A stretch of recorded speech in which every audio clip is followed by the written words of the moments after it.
السلام عليكم ورحمة الله وبركاته. أهلا بكم. النهاردة إن شاء الله هنعمل وجبة الغداء من وجبات الزمن الجميل. هنعمل وجبة رز على بطاطس، اللي هو الرز الأحمر على بطاطس. عندي هنا جبت بطاطستين قطعتهم مكعبات. طبعا كمية قليلة على حسب كل واحد، على حسب أسرته. هعمل معاهم كوباية رز. وبعد ما اعمل البطاطس هندحرج معاهم بطين. طبعا عشان اعمل البطاطس عندي هنا 3 طماطمات، بصلة متوسطة، قرن فلفل، قطعة قليلة من البنجر. والبهارات عندي ملح وفلفل وجنزبيل وبابريكا ونص معلقة صغيرة سكر علشان الحموضة بتاعة الطماطم.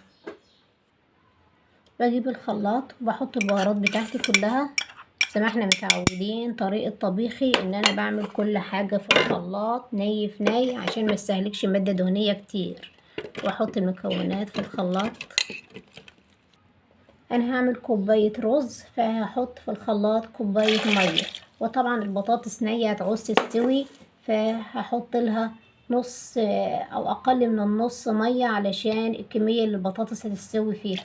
ونضربهم في الخلاط ونشوف هنسوي البطاطس ازاي. البطاطس حطيتها في الحلة اللي انا هطهي فيها الطعام، والخلاط خلطت الحاجة واقوم حطها على البطاطس علشان البطاطس تستوي. جبت نص معلقة مادة دهنية وبحطها ويا دوبك تغلي، واوطي عليها النار لحد البطاطس ما تاخد نص سوا. وبعد كده احط الرز. البطاطس استوت كده نص سوا، ببدأ بحط الرز واقلبه واوطي عليه لحد ما يستوي ان شاء الله. وده شكل الرز على بطاطس بتاع الزمن الجميل، الواحد بيحن اليه. وغير كده كمان هو طعمه جميل جدا. وبتقدم معاه البيض المدحرج.